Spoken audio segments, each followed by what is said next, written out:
میرا نام سرتاج ہے۔ یہ کہانی آج سے 15 سال پہلے کی ہے۔ جب میں کالج میں پڑھتی تھی تب میری دوستی وہاں ایک لڑکی سے ہو گئی۔ اس کی میٹھی میٹھی باتوں نے مجھے محبت میں پاگل کر لیا تھا۔ میں اپنی جان سے بڑھ کر اس سے محبت کرتی تھی۔ ایک دفعہ میرے ابو نے مجھے اس کے ساتھ دیکھ لیا تو مجھ سے پوچھ تاچھ کرنے لگے۔ میں نے انہیں خودکشی کی دھمکی دی تو وہ خاموش ہو گئے۔ میرے اور اس کے میل جول کو 4 سال ہو چکے تھے۔ وہ جب بلاتا جہاں بلاتا میں چلی جاتی۔ مجھے اس پر اندھا یقین تھا۔ گھر والوں نے مجھے کالج سے ہٹا لیا۔ ہر ہفتے میرا نیا رشتہ آتا مگر میں انکار کر دیتی۔ ایک دو بار گھر والوں نے زبردستی میرا رشتہ کرنا چاہا تو میں نے خودکشی کی کوشش کی۔ میری جان تو بچ گئی لیکن میرے گھر والوں نے میرے ساتھ بات چیت کرنا بند کر دیا۔ ایک دن اس کی اچانک کال آئی۔ وہ بولا، آج میں آخری دفعہ کال کر رہا ہوں، آج میری شادی ہے۔ میں حیران تھی۔ میں ہنسنے لگی، مذاق کر رہے ہو؟ لیکن وہ سیریس تھا۔ کہنے لگا، مجھے معاف کر دینا، میں حالات کے ہاتھوں مجبور ہوں۔ میں چپ ہو گئی۔ اس نے فون بند کر دیا۔ میں نے اسے کال کی، اس سے پوچھا، میری جان کہاں کمی رہ گئی میری محبت میں؟ وہ چپ ہو گیا۔ بس میں امی ابو کے خلاف نہیں جا سکتا۔ میں نے اسے اللہ کا واسطہ دیا، ایسا نہ کرے، مجھے کہو تو میں زہر پی لوں، کہو تو آپ کے پاؤں کی جوتی بن جاؤں، ایسا مت کرو میری جان۔ میں رو رہی تھی۔ اس نے فون بند کر دیا۔ میں نے اسے پھر کال کی۔ مجھے کہنے لگا، نکاح کا وقت ہو گیا ہے۔ میں نے اس سے پوچھا، میرے ساتھ کی ہوئی باتیں کہاں دفنا آئے ہو؟ پاگل، ٹائم پاس کرنا تھا تو پہلے بتا دیتے۔ کہنے لگا، مجھے معاف کر دینا۔ میں خاموش ہو گئی۔ معاف کیوں کروں؟ کیا گناہ ہے تمہارا؟ سارا قصور تو میرا ہے۔ پاگل، اچھا سنو، خوش رہنا۔ محبت میں کیسے کسی کو رسوا کر دیتے ہیں۔ جانتے ہو، تمہارے خواب میری آنکھوں میں دفن ہو گئے ہیں۔ اب بتاؤ، خوابوں کی قبر کا کیا کروں؟ جانتے ہو، تمہارے وعدوں کا جنازہ میری دھڑکنیں روز ادا کریں گی۔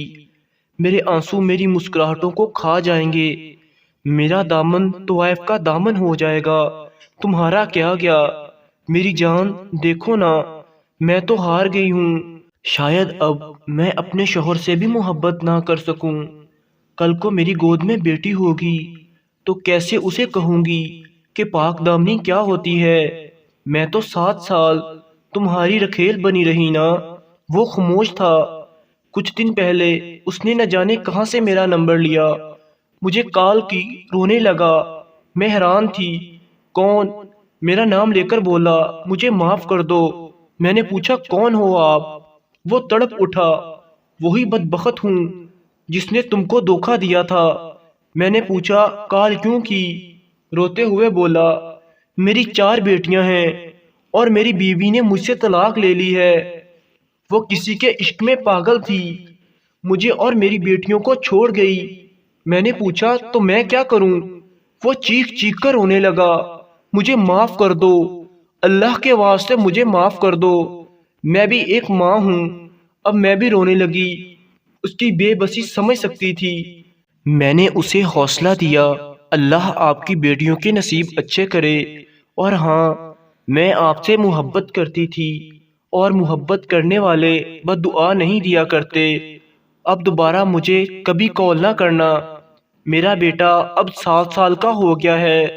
میں نہیں چاہتی وہ میرے بارے میں کچھ غلط سوچے۔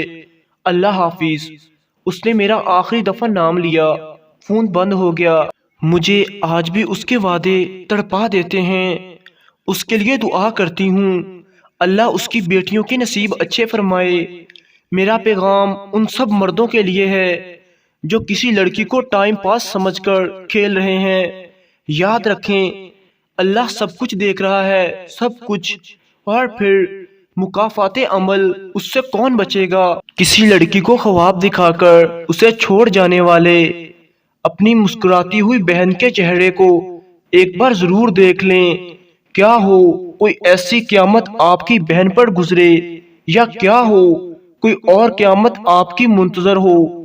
آج میرے دل کا بوجھ ہلکا ہو گیا، اور میری تمام لڑکیوں سے درخواست ہے کہ یہ جانو جانو کا کھیل نہ کھیلیں۔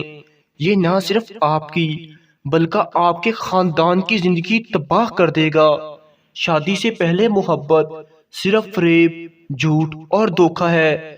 اس جھوٹ سے بچیں اور پاک دامن بن کر رہیں۔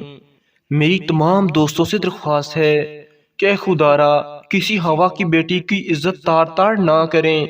یہ قرض ہے جو آپ کی بہن، بیٹی یا بیوی ماں ادا کرے گی۔ والسلام۔